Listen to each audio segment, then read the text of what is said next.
take the time to sit down yourself, take the time to sit down with your support team, take the time to sit down with your fellow doctors, and actually come up with some creative solutions to our current situation. So from our perspective, just a bit of background, we're a small to medium private billing general practice in Northcote in Melbourne, and we have 9 doctors all working part-time. We have 2 nurses and we have around 5 support staff. The situation is that you cannot act unilaterally. You have to have buy-in from everyone, and you have to enable people to have a voice, both doctors and support staff.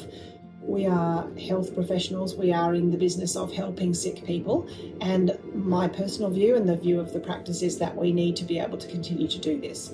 The doctors, the nurses, the support staff all need to feel that they are safe in their workplace, and when they don't feel safe, that's when things go wrong. One of the things that we did with that was we took a stock take of our PPE gear.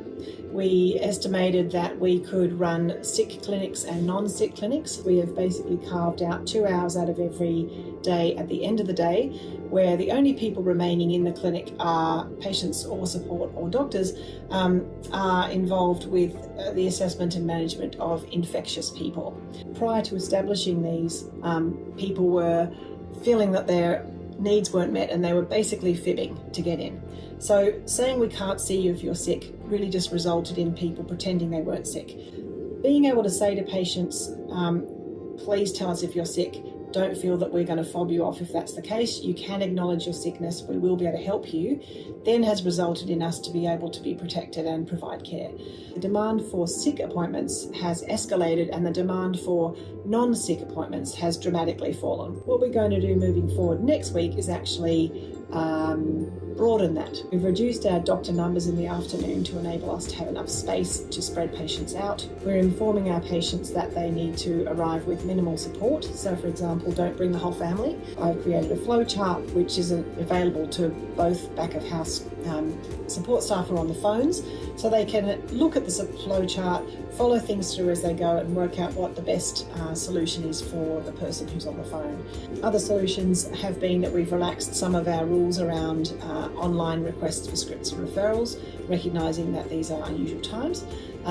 We've also enabled the hot doc triaging service to try and get people to phone more if they actually need to be in the sick clinic. That's been helpful. We have been utilising the Medicare incentive telehealth. The sick clinic and separating the sick people from the non-sick people has been very helpful. The other thing is having the frequent feedback with our staff, which has also been helpful. I've also made a video and been trying to inform our patients of what we're doing.